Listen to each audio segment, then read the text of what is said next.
All right, so I'm kind of taking a break here. Top side is going a lot faster than the bottom side did yesterday. I think it's because yesterday when I was doing the bottom side, I took like a ½ inch off. Think that maybe have been a little bit too much. So I'm actually flying through this side of this stuff today. Now I'm already about a little less than halfway through. But I wanted to show you guys real quick. I got a little couple stragglers here, but that's fine. My sled. So, hold on. So, this is my sled. This is what I made. I had some random 1x6 MDF boards just laying around, brad nailed together right now. This right here is my stop block. Stop block here, and on the underside of here, this is another section of wood that just keeps this thing sliding back and forth without going zigzag or crisscross or anything like that. So, but I wanted to point out, when I cut the inside of this, as you can see, I had a little hiccup right there. When I cut the inside of this, I cut it with the router, with the bit that, as you can see, I'm using a very small bit to do this. But I cut it with the bit that I'm using. As you can see, you know, it is, the width of here is basically 2 of those blades. I did that on purpose. One, because I needed some stoppage on each side, and I wasn't about to rip this down just to make this fit in one direction. But it allows me to go up one side in a nice smooth fashion. And if I get a little, you know, right here, like a little mohawk right there, when I come around this side and bring it back down the back, it cuts that right off. Very smooth, and allows me to start from the same position that I started in. This was something that I had to figure out yesterday. Mosquito. This was something I had to figure out yesterday when I was trying to get this done. But I don't know how well you can see under there. Probably not very well. Just go ahead and move the sled. So as you can see, I'm not taking a lot off on this go around. You know, I'm taking a very minute portion of it off. Where is it? Where's my finger? There it is. Okay. So, yep, I'm just taking one minute portion of it off at a time as I go. Trying to be very smooth, trying to be very deliberate with everything that I'm doing here. As you can see, blam. Night and day difference in what this thing looks like now versus all the other stuff that I put into it. But yeah, can't wait to get this part down. As you can see, just a little bit less than halfway there, but I should be able to get this done with no problems. You can see that my sled's getting ate up here by the router. That's just so that way I can be sure that I'm hitting past the edge right here. Don't want to have to sand down an entire 1/8 inch all the way down the side of it. So we're working it slowly but surely. Don't call me that, it's not my name, but yep, we are working it. Hey, look. And in case anybody is wondering, I'm not going to throw all this plastic out that is all over my shop floor. There's my sander right there. I'm not going to throw this stuff out. I think there's another use for it. I think what I'm going to try to do is make something out of all the scrap. I mean, I got a mixture of wood, I got a mixture of plastic here, even if it's just for random stuff. I don't know what, but I'm going to try to make something out of that too, because, you know, anybody who is an outdoorsman or a hunter or a fisherman, I'm going to take them off of there. Table that my buddy gave me, as you can see. Got a little line right across here, some bolts. I'm going to take these out. I'm going to throw this. Maybe I might save this. I might save this for another project. I don't know. It's in my family not to throw stuff out. Don't know if you can tell by all the galvanized cables and all the old saw blades and this really, really old cable lock that I hope nobody ever used to save their life. It was, yeah, a lot of different cable locks over here. But, yeah. All right, people. Here we go. Actually, I'm going to try to get this thing set up over here. We're going to be doing a pour. Now, what I've done is I've sanded this down. I guess all my other sandpapers are currently where my lathe is, which is not here. It's got to be, all my other papers got to be there where I was last working on a little bowl thing, one of those little cups, you know, that you see that doesn't really have a purpose and is too small to put anything in.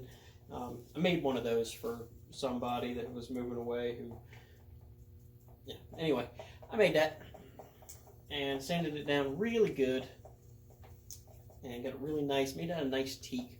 Post a picture of it if I can find it. But anyway, all my good sandpaper's over there. So I got this down to about 400, sanded it down. Now, I just did the top side here, did not do the sides, did not do the bottom. This is just a top pour only that we are doing right here.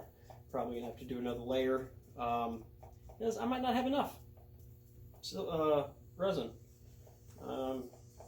Normally I would degas this. I would go ahead and put it in my little pressure pot and everything, but pressure pot fell and gauge cracked. Gauge cracked. Doesn't really hold a lot of air now, does it? So kind of going by one thing or another on that. It's hard to hear. I'm sorry. I'm kind of far away from the phone. You know, I am trying to get this mixed up as well as I can. Yep. First things first.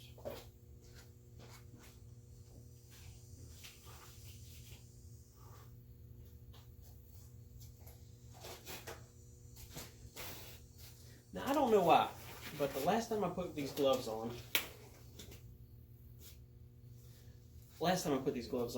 my hands turned blue. Really weird. Don't know, but don't want to get this stuff on your hands. And I don't have a good squeegee. Use that up already. So let's do this thing here.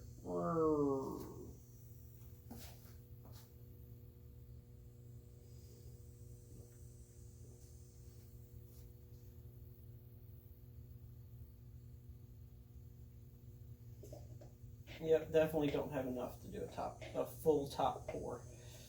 Oh well. You're gonna have to just run this thing really, really thin, which is fine because, like I said, it is the top pour. Ooh yeah, look at it. Are you guys seeing that? Are you guys like actually seeing what I'm seeing here? 'Cause I'm seeing it. I don't know if you guys can see it. That just got real pretty real fast. So let's do this. Move the cup off to the side over here. Oh yeah, I'm glad I didn't take all of these, didn't sand it all the way down. I like these ridges and everything that are in it. Doesn't look super smooth. Looks like it's just been cut right off of the mill. Oh yeah. Oh yeah. Let's get this stuff in here. Woo, baby.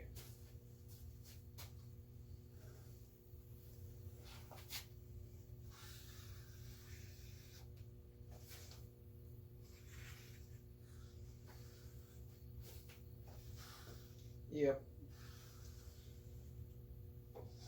Yep, got a buggy. Got a buggy. Got it out.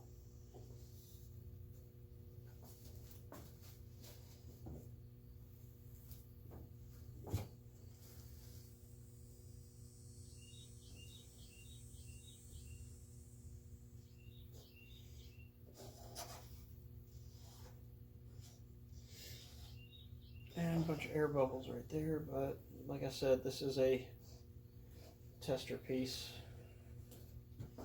This is to see if I can do this. Maybe I can, maybe I can't. Either way, I'm doing it.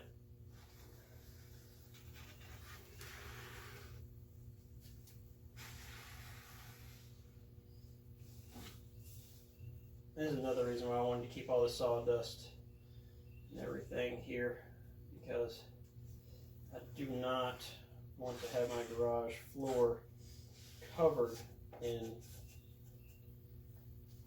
resin. So, oh man.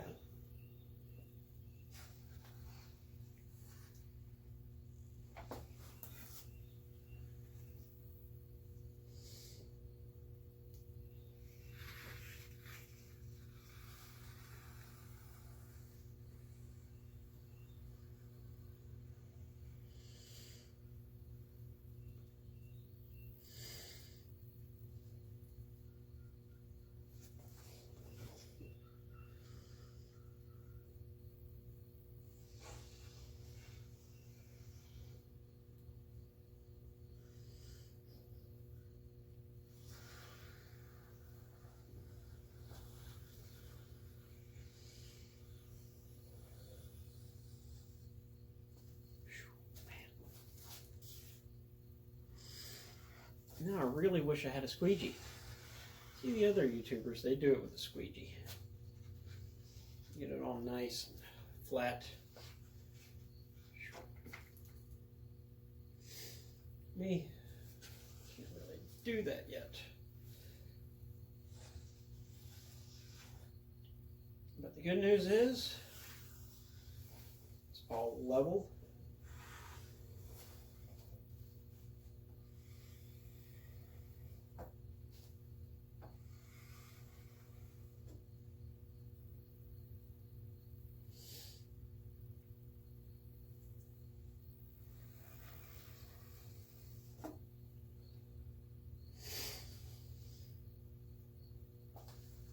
Now, all the resin I put on probably took too much off, but is what it is.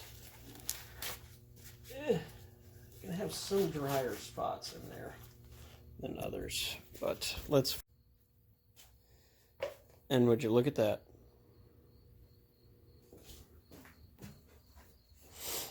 And it's like I said, these are the mill marks from where I was coming down with the router.